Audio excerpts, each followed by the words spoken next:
Perkembangan sistem informasi kegiatan belajar 1.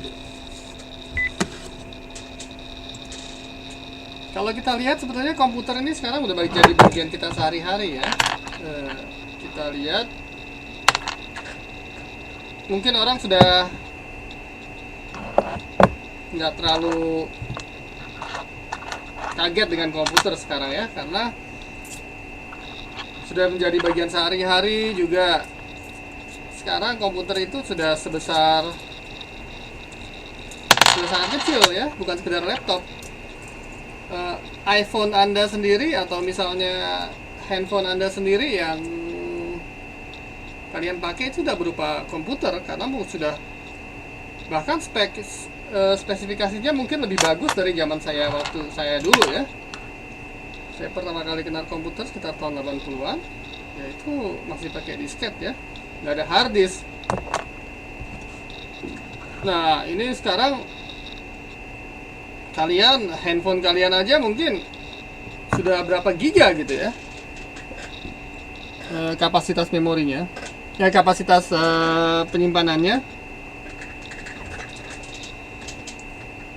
ya, RAM dan ROM-nya.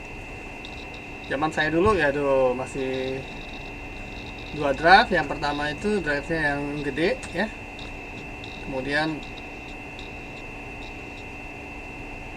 yang pertama di drive A buat operating system, dan yang kedua buat drive yang kedua buat data. Jadi sebelum itu komputer itu sendiri sebetulnya ditemukan jauh sebelum itu, sekitar tahun 46, yaitu pertama kali di IBM ya. Komputer zaman dulu ya tidak seperti komputer zaman sekarang ya. Coba kalian Google saja kira-kira bentuknya seperti apa. Komputer yang pertama itu namanya ENIAC ya, ENIAC ya. Nah komputer ini tahun 1946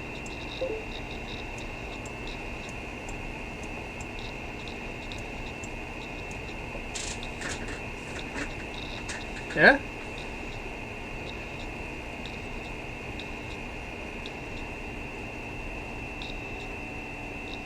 Nah komputer dulu masih sebesar, mungkin ukurannya sekitar satu kamar sendiri ya, tahun 1946 ya, dan mungkin cuma dipakai buat perhitungan sederhana.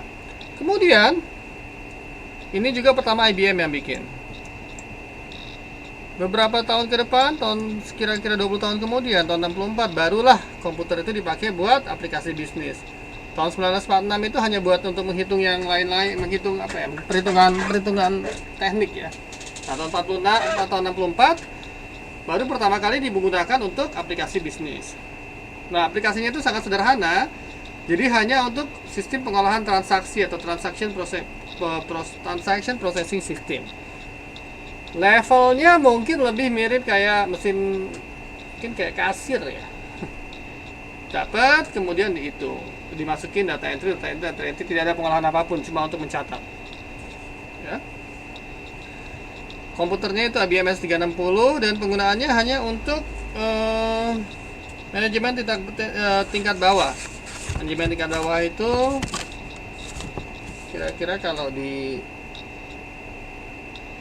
line, kebetulan saya dulu pernah kerja di perusahaan otomotif. Manajemen tingkat bawah itu jadi misalnya karyawan yang bagian di produksi ya, jadi supervisor produksi dia akan mencatat ya. Juga misalnya di gudang dia hanya mencatat ya.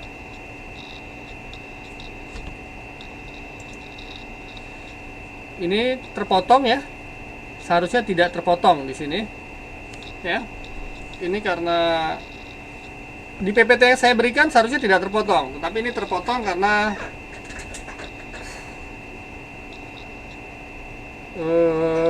konversi di sistem kita. Kalian bisa lihat di halaman 2.4. Jadi laporan bersih pencatatan nilai ini digunakan untuk misalnya mereka terlibat di transaksi, seperti misalnya pelanggan menerima faktur karena pemesanan barang, juga mengirim barang ya. Kemudian manajer level bawah ya, manajer level bawah ini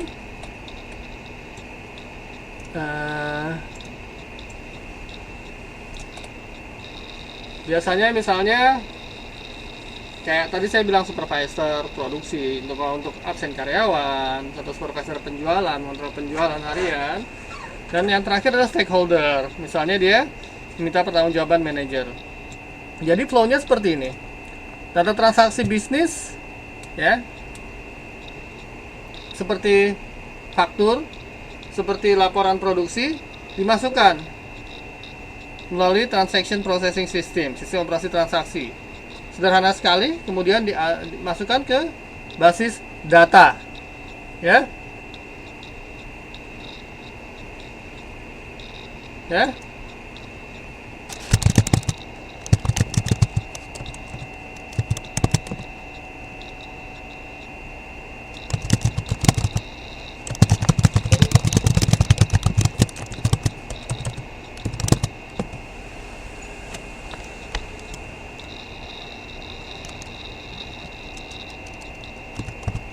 Bentar ya. Mbak Rita bisa dengar suara saya tidak?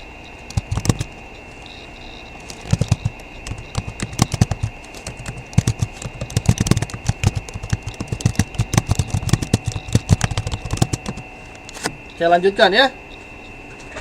Kemudian setelah itu dia langsung dibuat laporan-laporan scorekeeping, kemudian langsung diberikan hasilnya diberikan pada pihak bertransaksi, stakeholders dan manajer level bawah. Kemudian perkembangan berikutnya ya.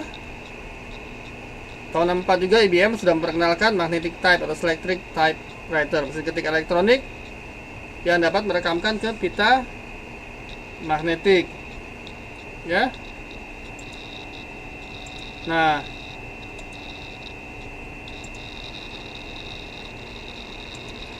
itu saya pernah tahu sekitar tahun-tahun 80-an awal di Indonesia baru masuk. Jadi mesinnya itu bisa mesin ketik seperti biasa, kita ketik tapi dia bisa menyimpan data sebelum diketik. Jadi bisa dikoreksi sebelumnya.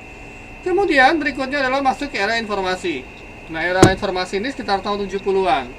Jadi komputer sudah berkembang semakin canggih dan dianggap juga kebutuhan untuk manajemen level bawah itu sudah nggak cukup. Jadi sistem informasi itu sudah manajemen level menengah dan atas sudah mulai membutuhkan informasi, sehingga berkembanglah apa yang disebut dengan sistem informasi manajemen. Jadi dia memberikan informasi kepada manajemen level bawah, menengah, dan atas. Nah, informasi untuk manajemen menengah ini bersifatnya informasi pengarah perhatian atau attention directing information, ya. Jadi kalau misalnya ada yang menyimpang sedikit, misalnya biasanya keuangan ya. Budgetnya misalnya 200, tiba-tiba harusnya di tengah tahun ini cuma 100 keluar misalnya ya. Tiba-tiba sudah 125. Wah, berarti kan harus dikoreksi ya. Kenapa bisa over misalnya contohnya ya. Atau produksi misalnya harusnya 100, kenapa cuma 75? Ya, berarti kan kurang misalnya. Ya. Nah, sementara informasi kemajuan atas bersifat informasi pemecahan masalah atau problem solving information, ya. Nah, berikut ini gambarnya di 2.6. Ada SIPM, ya. Ini sistem informasi manajemen ya, totalnya ya. SIM ini ya. Ada sistem akuntansi, sistem keuangan, sistem keuangan, sistem SDM, sistem produksi dan juga sistem informasi pemasaran ya. Semua masing-masing digabungkan menjadi sistem informasi manajemen. Ini sekitar 19 tahun 70 ya. Nah, berikutnya era jejaring atau networking. Ini sekitar tahun 1980-an. Sini sudah mulai ditemukan namanya network. Pertama kali baru jaringan lokal namanya LAN. Ya, LAN. Dulu semua itu baru namanya LAN ya. Local Area Network. Nah, kalau sebelumnya itu komputer itu belum terhubung. Jadi nggak akan mungkin seperti kita sekarang saya bisa mengajar lewat online. Zaman dulu komputer ya, laptop juga belum ada ya. Kalaupun ada, baterainya masih besar. Ya, akhirnya komputer itu ya komputer itu ya benar-benar di kantor, cuma cuma duduk cuma ditaruh di meja, kemudian pertukaran data masih menggunakan disket, ya. Jadi orang kalau ini kirim disket ke sana benar-benar fisikal sekali ya. Nah, sekarang sudah mulai tahun 1980-an ini PC sudah lebih terjangkau. Namanya personal. Saya ingat saya pertama kali punya PC ini tahun seginian. Saya pertama kali pakai ya. Jadi umur saya udah lumayan juga ya. Tahun di sekolah saya waktu itu di SMP dan SMA ya, saya sudah mulai pakai ya. Nah, di sini dikembangkan suatu sistem informasi interaktif dan online. Jadi mulai berkembang karena sudah bisa terhubung, tapi berhubungnya ini tidak seperti kayak sekarang internet, enggak. Dulu berhubung itu cuma cuma LAN ya, cuma satu local area network, belum bisa berhubung sampai jauh-jauh, enggak ya, baru LAN saja. Jadi misalnya satu perusahaan atau satu kamar, satu ruangan dan sebagainya ya, dan seperti itu ya. Nah, kemudian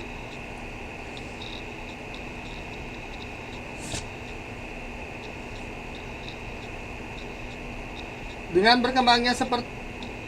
berkembangnya jaringan, maka komputer kan saling terhubung. Karena saling terhubung, maka manajer-manajer itu bisa lebih interaktif ya, dan online ya. Akhirnya berkembanglah yang disebut sistem penunjang keputusan, SPK atau Decision Support System ya. Nah, di sini juga berkembang aplikasi sistem pakar ya, atau expert system. Gunanya decision support system adalah memberikan informasi yang apa? Yang bisa menunjang pengambilan keputusan oleh manajemen ya. Jadi nggak cuma sekedar data informasi yang perlu dipikirin ya. Jadi misalnya kalau sistem informasi manajemen kan cuma sekedar stok saya sekarang 20 ya, atau 30 barang misalnya toko baju ya, dia sudah bilang dengan decision support ini nggak cuma sekedar menampilkan stok, tapi sudah memberikan saran ya, informasi yang lebih. Misalnya baju ya kan, misalnya misalnya baju musim panas ya sekarang ya, baju musim panas stok 30, tetapi kita tidak perlu order karena sekarang musim panas ya. Ordernya nanti setelah sebaiknya di sale karena sebentar lagi akan winter, orang tidak akan pakai baju musim panas ya. Nah, pada tahun 80-an berkembang juga aplikasi sistem pakar atau expert system, dan juga sudah berkembang sistem automation ya, atau office automation system. Nah, di sini expert system ini sudah ada knowledge yang seperti saya bilang tadi ya, contohnya ya. Jadi nggak cuma sekedar stok, tapi dia sudah ada variabel lain yang membuat informasi lebih bernilai ya. Jadi menunjang keputusan setengah terstruktur atau semi structured decision. Berikutnya adalah global networking. Nah, mulai tahun 90-an ini sudah mulai berkembang internet ya. Saya pertama kali pakai internet itu tahun ya, kalau saya bilang nanti kalian kaget ya. Internet pertama kali saya pakai tahun 1994 mungkin. 1994 saya pakai ya. Tapi dia kayaknya mulai 1990-an ya, sudah mulai internet. Waktu Lalu saya masih kuliah ya, kuliah di ITB. Nah, di situ pertama kali saya tahu internet tahun 94. Ya. Nah, di situ perasaan saya bikin akun pertama kali saya bikin Hotmail ya. Itu 20 tahun yang lalu. Nah, perasaan keren gitu ya, sudah bisa punya email, bisa berhubungan, kemudian juga bisa chatting ya zaman dulu ya. Udah keren lah zaman dulu. Ya. Nah, di sini sementara di sisi-sisi informasi sudah berkembang keputusan sistem informasi yang strategik atau SIS ya. SIS ini tidak ada hubungan dengan ISIS yang lagi ngetrend sekarang ya, tetapi sistem informasi strategik atau Strategic Information System. Dalam singkatan bahasa Inggrisnya juga sama SIS. Nah, di sini muncul yang disebut dengan Executive Information System atau EIS. Nah, itu untuk mengetahui data sedetail mungkin. Jadi bisa di drill down. Sebagai contoh, kalau eksekutif kan dia tinggal bisa ngeliat tuh, oh ini penjualan di satu negara berapa, misalnya penjualan HP di Indonesia misalnya sekian 5 juta gitu ya. Oh, terus dia bisa detail lagi di Jawa Tengah berapa ya. Kemudian setelah itu dari Jawa Tengah bisa didetailin lagi. Kota Semarang bisa didetailin lagi sampai kecamatan dan lain sebagainya, mungkin sampai per orang pun bisa ketahuan ya dengan Executive Information System. Karena apa? Dia sangat detail dan dia bisa drill down ya. Ini ada drill down. Nah, kemudian DSS juga berkembang ke arah grup support system ya. Karena sudah ada internet, maka secara sosial itu lebih interaktif ya. Jadi pengambilan keputusan itu sudah melibatkan banyak pihak dari berbagai negara gitu ya.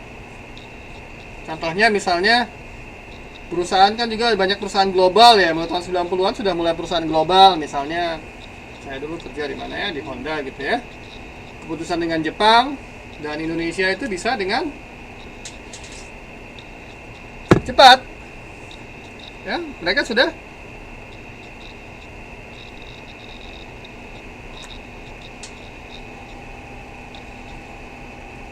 punya tim yang bisa menganalisa berdasarkan karakteristik lokal. Jadi di sini mulai timbul yang namanya think globally, act locally. Ya misalnya ya, think globally, act locally ya. Berkembang juga di sini ya. Kemudian berkembang lagi, kemudian jaringan saraf tiruan ya. Kalau tadi knowledge based system, decision support system, sekarang lebih lagi artificial neural network. Gunanya apa?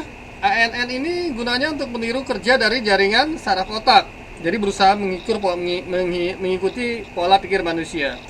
Walaupun nggak inilah terlalu berlebihan ya. Karena saya juga pakai ini ya buat saya pernah belajar. Nah, biasanya mereka untuk memprediksi. Di sini ANN itu gunanya untuk prediksi saham, atau misalnya untuk apa ya? Juga untuk yang lain ya, misalnya untuk meramalkan cuaca atau meramalkan yang lain ya. Lebih untuk memprediksi ya. Misalnya, jadi kalau misalnya kita ingin, dan juga untuk membuat skenario simulasi. Jadi misalnya kalau minggu lalu kita belajar yang disebut dengan feed forward ya. Nah, feed forward ini kita bisa pakai ANN juga untuk yang di muka ya, pencegahan di muka ya. Jadi kita bisa pakai skenario ya. Nah, nanti kita bisa menggunakan ANN ya. Kemudian, nah di sini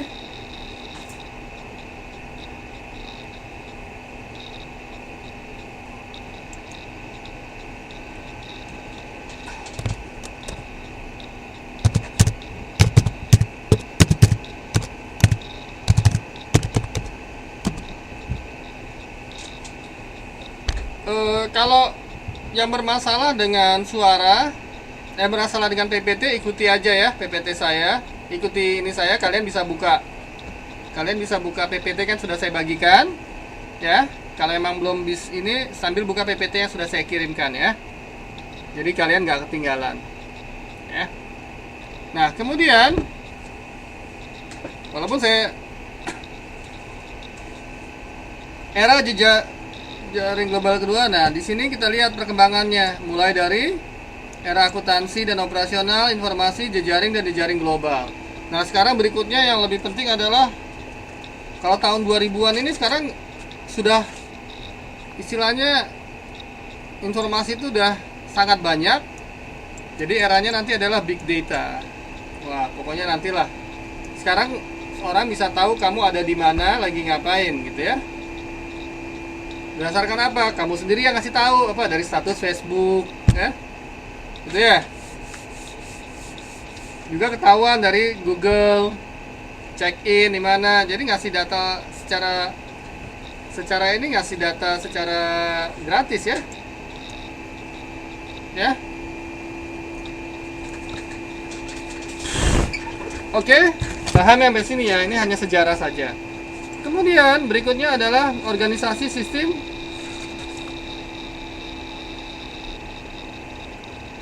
teknologi informasi ya.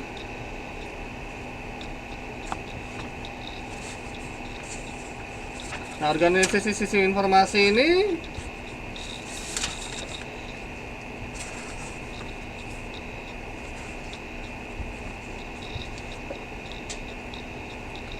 sudah berkembang menjadi, aduh ini juga sedikit bermasalah ini saya. Kalian bisa lihat di tabel 2.1 ya. Di PPT saya juga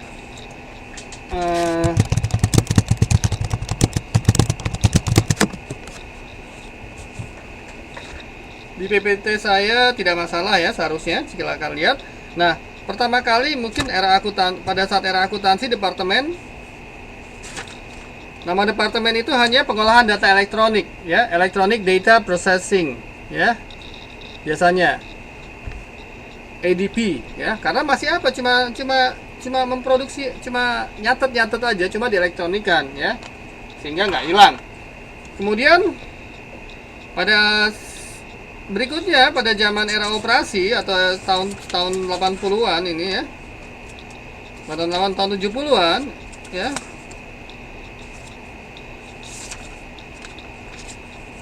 ya mulai era informasi, akuntansi dan operasi ini sama ya, masih elektronik ya.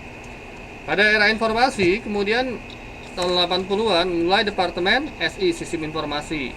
Nah kemudian mulai era networking, era jejaring. Jejaring itu namanya departemen IT ya, atau teknologi informasi ya.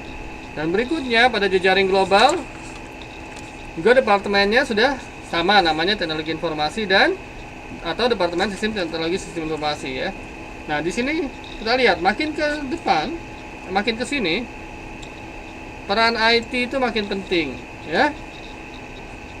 Sistem informasi makin penting, sehingga rata-rata mereka sudah punya satu departemen yang mengawasi, yang mengurusi khusus tentang teknologi informasi di perusahaan ya. Sekarang coba hampir semua company harus pakai IT. Jualan saja pakai Twitter, ya. Tuh.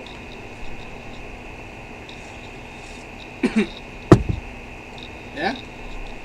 Kemudian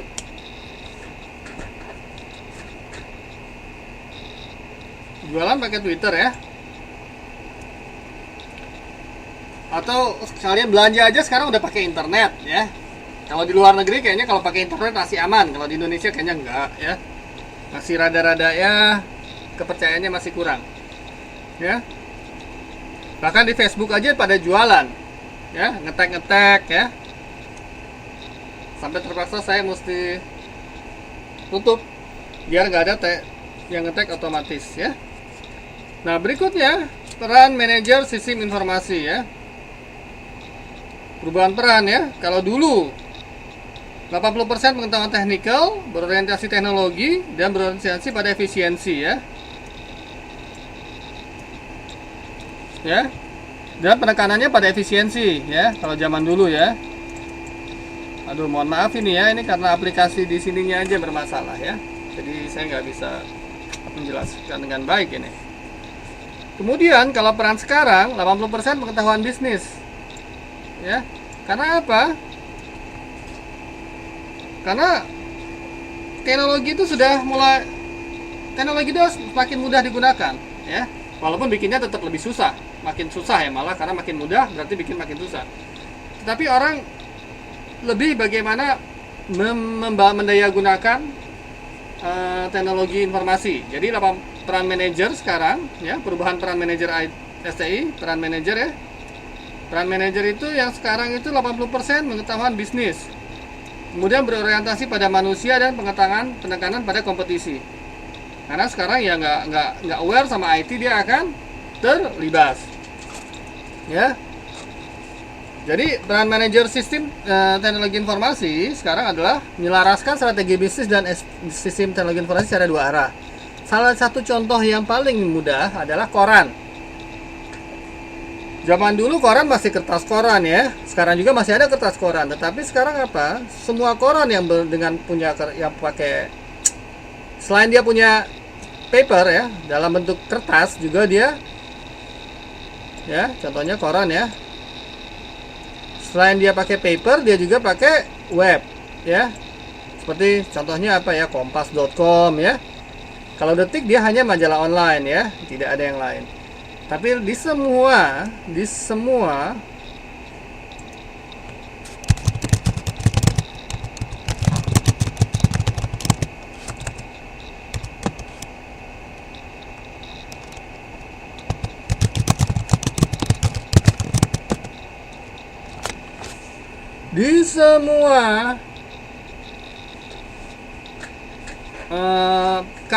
perusahaan sekarang seperti itu. Jualan pun seperti itu ya. Bahkan semua sudah iklan dulu di internet ya, dengan teknologi informasi ya. Juga misalnya jualan, misalnya bikin diskon, bikin segala macam, semua pakai teknologi informasi ya. Jadi bisnis itu harus secara searah dengan sistem teknologi informasi ya. Harus dua arah, maksudnya sistemnya bisa mendukung, dan bisnis juga harus bagaimana mendaya gunakan IT ya, gitu ya. Jadi kalau menggunakan sistem informasi ya harus mendukung bisnis ya. Kemudian menciptakan hubungan yang efektif dengan manajemen lini, dengan manajemen line sebetulnya ya.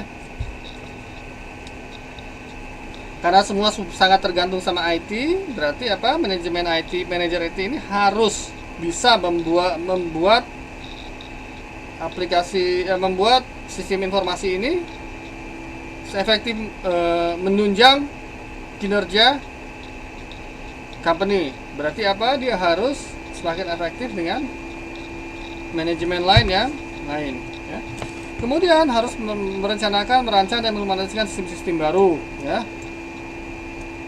Karena teknologi berkembang sangat cepat. Kemudian membangun dan mulai infrastruktur ya. Kalau dia punya, sekarang udah ada model yang lain, outsourcing, meningkatkan keahlian organisasi STI dan mengelola kerjasama dengan pemasok ya. Itu peran manajer STI, tapi itu kayaknya di perusahaan gede ya. Kalau perusahaan kecil kayaknya ya ada juga ya. Bisa juga kita menggunakan yang sudah ada ya. Sekarang oke, sampai sini ada pertanyaan Mbak Sodikin, Mbak Rita ya? Ada pertanyaan sampai sini? Belum ya? Kalau belum saya lanjutkan ya, karena ini hanya sejarah-sejarah aja, jadi kayaknya bakal cepet kita ya. Oke, saya lanjut ke modul kedua. Modul kedua kita akan mempelajari komponen-komponen sistem informasi. Saya sudah jelaskan sebelumnya, komponen sistem informasi itu yaitu apa? Input ya. Di sini gambarnya enggak jelas. Input, model ya, dan output ya. Proses itu model ya, di sini dimodelkan, namanya modeling. Nah, kemudian berikutnya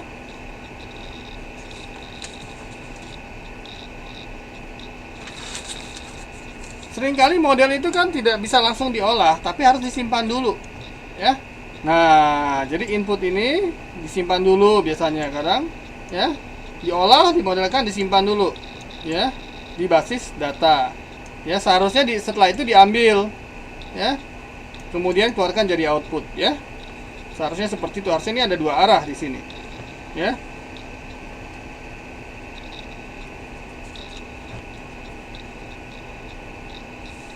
Nah, informasi itu sendiri ya harus memenuhi kriteria relevansi, ya. Jadi informasinya itu harus sesuai dengan tujuan, kemudian timeline, ya, harus tepat, harus cepat, ya. Jadi misalnya kita pengen tahu memprediksi saham untuk besok, ya. Tiba-tiba sahamnya prediksinya keluar 2 hari lagi, kan nggak ada gunanya, ya. Udah telat, ya.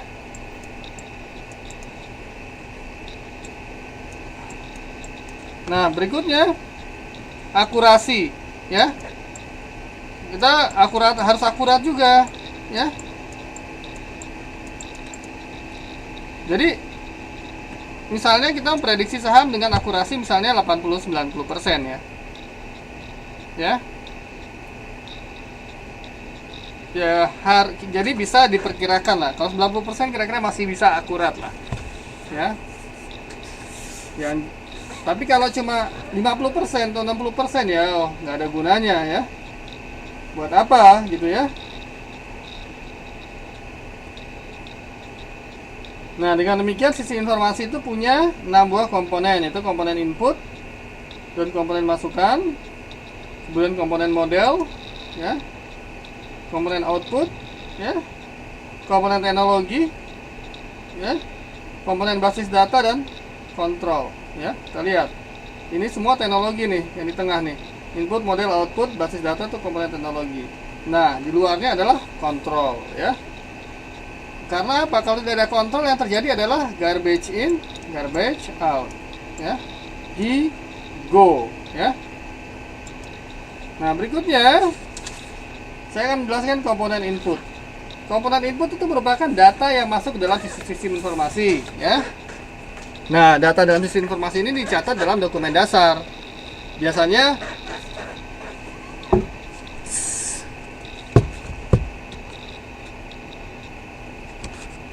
selain dicatat di dalam sistem informasi juga ada source dokumen, ya. Dokumen dasar, bukan dokumen dasar, sebetulnya dokumen sumber, ya. Berupa apa? Form, ya, untuk data entry, ya. Nah, form ini gunanya adalah banyak. Pertama, bisa menunjukkan jenis atau macam dari data yang harus dikumpulkan dan ditangkap. Misalnya data penjualan. Tentu yang dibutuhkan adalah apa? Untuk menjual pasti nama barang, dijual ke siapa, jenisnya, harganya, transaksi tanggal berapa, gitu, ya. Kemudian yang kedua, data dapat dicatat dengan jelas, konsisten, dan akurat, ya. Kemudian berikutnya adalah dapat mendorong kelengkapan data akuntansi, disebabkan data yang dibutuhkan disebutkan satu persatu dalam dokumen dasarnya, karena dengan dokumen dasar kita lebih detail. Kemudian bertindak juga sebagai pendistribusi data, ya, karena sejumlah tembusan dari formulir tersebut dapat diberikan kepada individu-individu lain, ya. Jadi sebagai data distribution juga, kalau sudah tersimpan kan dicatat, ya, yang lain bisa lihat, ya. Kemudian dokumen dasar dapat membantu di dalam pembuktian terjadinya suatu transaksi yang sah. Jadi bisa berguna untuk dalam audit, ya. Biasanya serem nih, ya, untuk membuktikan bahwa transaksi ini benar, gitu, ya, kalau di audit, ya. Karena salah sedikit, terutama sistem keuangan, bahaya.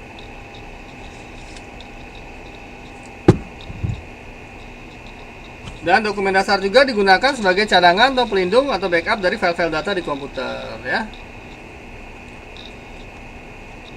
Jadi kalau misalnya data-data di komputer kadang-kadang kalau di zaman sekarang kan suka error ya, suka dan lain sebagainya ya. Atau karena listriknya sering mati seperti di Indonesia jadi sering error dan sebagainya, maka bisa menggunakan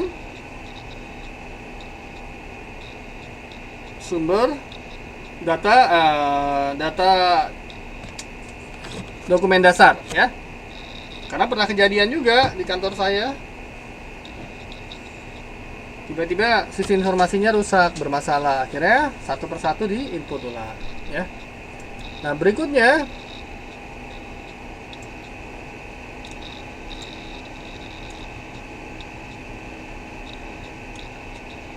setelah dicatat pada dokumen dasar ya, maka data tersebut dimasukkan ke sistem informasi ya. Data, dokumen dasar, kemudian proses memasukkan data atau data entry. Ya. Dan disimpan di basis data ya. Setelah di entry datanya dimasukkan ke dalam basis data. Nah, berikutnya komponen output ya. Sekarang kalau kita memasukkan input ya, pasti kita akan memerlukan output ya. Sebagai contoh adalah apa? Kamu input ketik status di Facebook ya, pasti akan ada outputnya. Outputnya apa? Status kamu tampil di Facebook ya. Walaupun nggak ada pemrosesan, tapi data kamu disimpan. Jadi kalau misalnya kamu lupa, bisa lihat komen-komen orang ya. Nah, bisa kelihatan ya. Bisa dipanggil, bisa dilihat kembali, scroll back ke bawah. Nah, untuk sisi informasi juga seperti itu. Ya, misalnya ingin, jadi setelah di input harus ada output. Outputnya biasanya apa? Misalnya kalau untuk stok barang ya kita tinggal lihat stok inputnya, misalnya misalnya kita input penjualan, maka akan otomatis dia akan mengurangi stok ya. Nah sekarang kita pengen lihat laporan barang yang harus dipesan kembali. Oh ternyata ini baju, celana, dasi, sabuk, sepatu ya, dan lain sebagainya ya. Ini gambar contoh output yang berupa laporan ya. Bisa lihat di gambar 2.8. Bentuk komponen output macam-macam, bisa juga berupa grafik ya, grafik penjualan ya. Bisa lebih gampang ya. Trennya gimana ya? Atau bisa juga bentuk yang lain, misalnya biasanya bentuknya grafik, tabel, dan juga bisa berbentuk apa, cerita, data-data biasa ya, analisa gitu ya. Misalnya bukan analisa juga sih, analisa itu ada decision support system, tapi bisa ada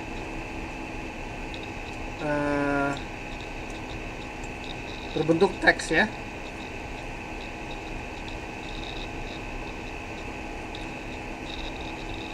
Kemudian berikutnya adalah komponen basis data. Nah, basis data atau database ialah kumpulan dari data yang berhubungan satu dengan yang lainnya, tersimpan di perangkat keras dan digunakan perangkat lunak manipulasinya.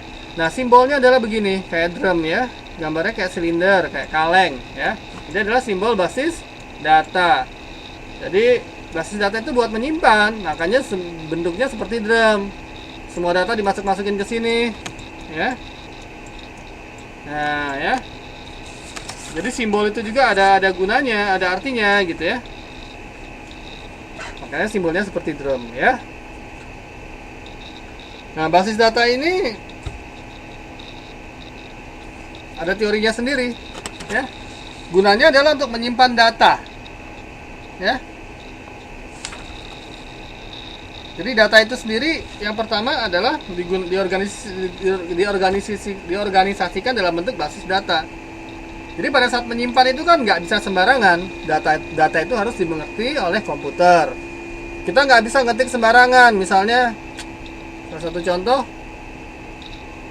ya, ada yang sapi ya, tiba-tiba karena nggak ngerti sapi ada yang nulis lembu ya. Nah itu contohnya, kan nggak bisa, walaupun yang dimaksud jenisnya sama, harus seragam ya. Kemudian harus ada hubungan, ya, harus ada relasi juga. Nggak akan, ya misalnya ada orang nulis kaos, berikutnya dia ngentri data kaos oblong, ya, kaos polos dan lain sebagainya, nggak boleh, ya. Dalam dokumen untuk basis data ini ada aturannya sendiri, ya. Jadi semua harus seragam, ya. Biasanya sudah ada aturannya, jadi bentuknya adalah relasional, ya, namanya RDBMS, ya. Ya kalian nggak perlu sekedar tahu aja, ya, karena ini ada kuliahnya sendiri sebetulnya basis data. Nah, data ini sendiri diorganisasikan dalam bentuk basis data. Kedua adalah disimpan secara permanen. Storage yang menyimpan basis data tersebut. Simpanan ini merupakan bagian dari teknologi perangkat keras yang digunakan di sistem informasi. Simpanan permanen ini umumnya menggunakan hard disk, ya, jelas, ya. Basis data itu biasanya sekarang semua pakai basis data. Contohnya adalah YouTube, Facebook, segala macam, semua ada basis data. Cuma basis datanya sangat-sangat, hard disknya itu sangat-sangat besar, ya. Kalau enggak, gimana kita bisa memanggil kembali, ya? Kemudian perangkat lunak untuk memanipulasi basis data, ya. Basis data ini harus punya software, ya, dan harus punya bahasa pemrograman juga biar bisa dimanipulasi datanya, ya. Nah, data makanya, ya, pakai perangkat lunak ini disebut database management system. Contohnya misalnya DBase, Foxbase, Access, Oracle, dan juga sekarang, ya, MySQL, ya, dan sebagainya, ya. Ini contohnya di gambar 29. Ini contoh basis data, ya. Kita lihat ada kode barang, ada rekornya, ada nama barang, harga pokok, harga jual, unit sisa, dan reorder point, ya.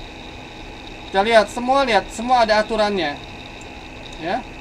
Kode barangnya harus standar, seragam, sama seperti nomor mahasiswa kalian. Nama barangnya juga, ya. Biasanya nama barangnya itu nggak sembarangan, dia mengambil dari kode barang, ya. Jadi ada satu tabel lagi yang berisikan kode barang dan nama barang. Kemudian bisa dipanggil, akhirnya keluar nama barang. Kemudian harga pokok, harga jual, unit sisa, reorder point, dan sebagainya. Oke. Kemudian komponen model, ya. Nah, komponen model ini adalah sebetulnya merupakan pemroses, ya. Model yang digunakan di sistem informasi merupakan model logika, ya, menunjukkan suatu proses perbandingan logika atau model matematik yang menunjukkan proses perhitungan matematik, ya. Contohnya tadi misalnya untuk reorder point. Reorder point ngerti tidak? Ya. Reorder point, reorder. Jadi order ulang. Kalian kan biasanya suka bisnis nih. Ya, wah ini udah stok, udah mulai kosong nih, perlu order lagi, ya kan? Nah, itu bisa ditangani dengan apa? Dengan sistem informasi, dengan data-data yang sudah disimpan di database. Nah, tapi sekarang gimana caranya? Komputer kan nggak ngerti. Nah, dibuatlah pemrograman. Nah, ini disebut model ini tadi. Kalau dibaca, jika unit sisa lebih kecil sama dengan reorder point, maka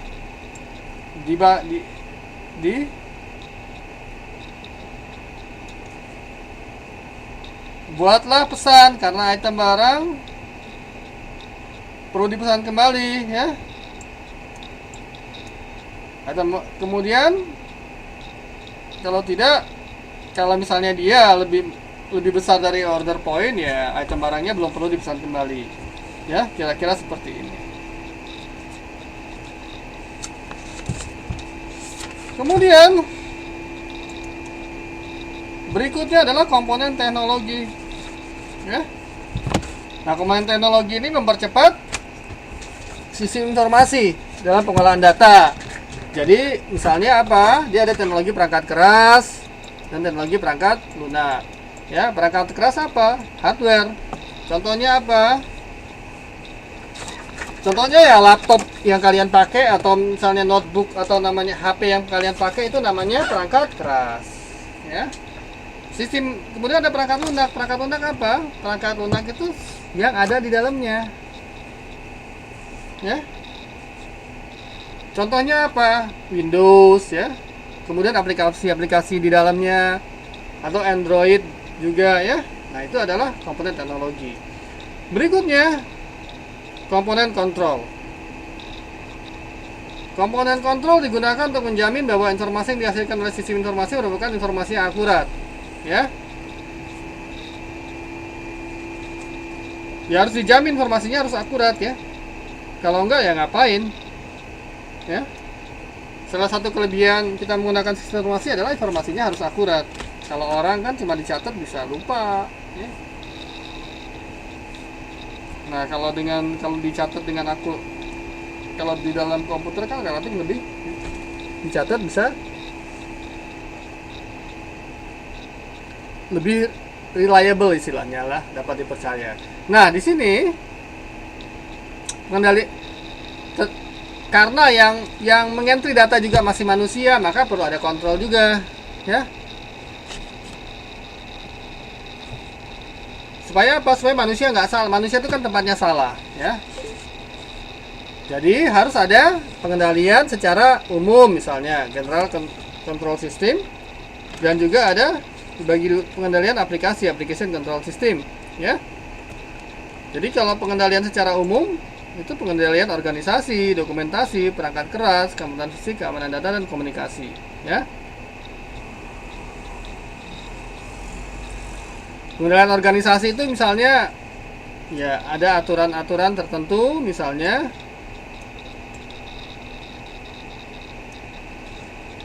yang boleh memasukkan data hanya orang-orang ABC misalnya, dan sudah harus di training ya, harus dilatih dulu supaya apa? Supaya dia tidak salah. Kemudian pengendalian dokumentasi. Dokumentasi di sini biasanya ada SOP, namanya System Operation Procedure ya. Ya. Jadi ya petunjuk kerja. Kemudian ada pengendalian perangkat keras. Ya. Keamanan fisik, keamanan data ya. Dan juga komunikasi. Biasanya data itu harus secure juga ya. Ya, kalau keamanan data biasanya ya dikasih password misalnya ya.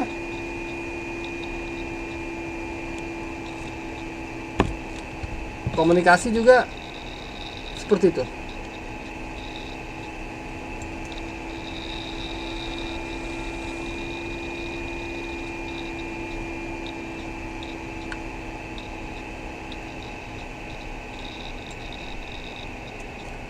Kemudian kalau pengendalian aplikasi biasanya itu bukan biasanya, itu kontrol itu di dalam aplikasi sendiri. Jadi satu contoh misalnya pengendalian masukan ya. Biasanya aplikasi itu sudah ada aturan main. Jadi kalau kita salah memasukkan data, biasanya mereka akan menolak. Contohnya apa? Kalian misalnya bikin email ya, passwordnya kan harus strong password ya, seperti itu ya, nggak bisa sembarangan ya. Kemudian pengendalian proses ya, atau salah satu contoh lain misalnya kalian ingin ngisi misalnya quantity itu harus apa? Angka atau teks? Quantity itu angka atau teks?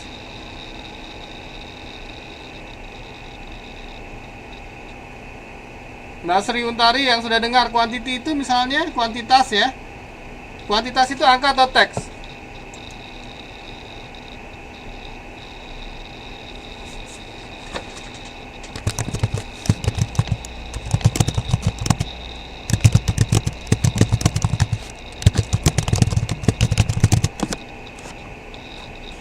Halo. Misalnya Anda ingin memasukkan data. Kemudian data yang dimasukkan adalah quantity atau kuantitas. Itu angka atau teks?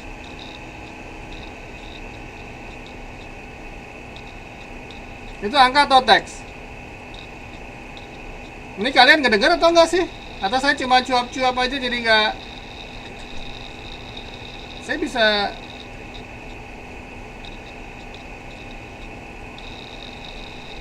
jadi angka atau teks ini. Kalau quantity misalnya, kalian udah semester 7 loh, satu semester lagi sarjana loh, masa nggak ngerti?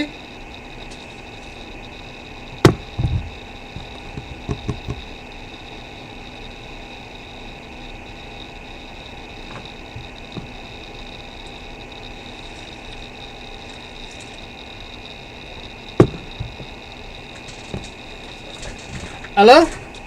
Angka ya, quantity harus angka. Nah, pada saat angka, ya, ya Mbak Rita angka. Jadi kalau misal diisi dengan kalimat misalnya 50 ya nggak bisa, harus 5 sama kosong, angka 5 dan kosong. Kemudian pengendalian proses ya. Biasanya sudah ada aturan-aturan tertentu di dalam modeling atau dalam bahasa pemrograman yang mengatur, dan juga pengendalian keluaran ya. Gimana supaya keluaran itu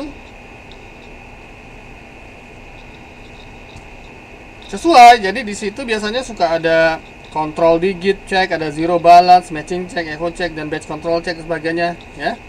Itu semua di pengendalian proses ya. Kalau di keluaran biasanya dia akan mengendalikan dalam, biasanya sudah diatur formatnya seperti apa ya. Karena apa? Format keluaran biasanya sudah tertentu, udah bisa berupa faktur, bisa berupa laporan ya. Istilahnya reporting ya.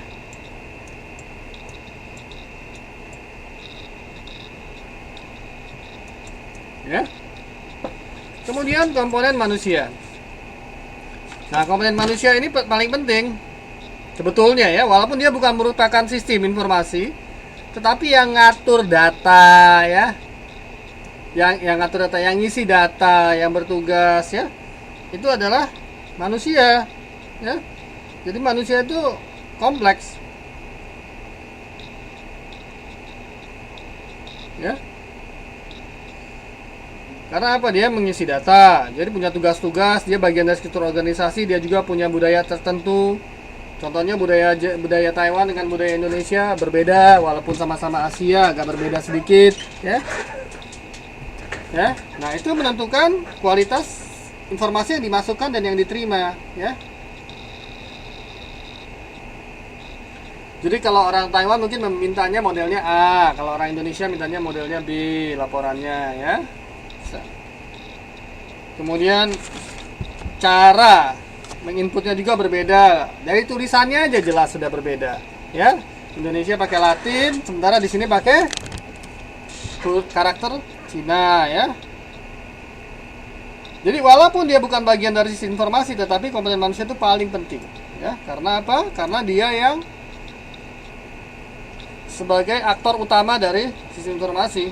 Dia mengendalikan data, yang juga dia yang bikin programnya, dan dia juga membuat semuanya ya. Jadi kalau dia salah memasukkan data, maka yang terjadi adalah garbage in dan garbage out ya, GIGO ya, garbage ya, sampah masuk sampah keluar.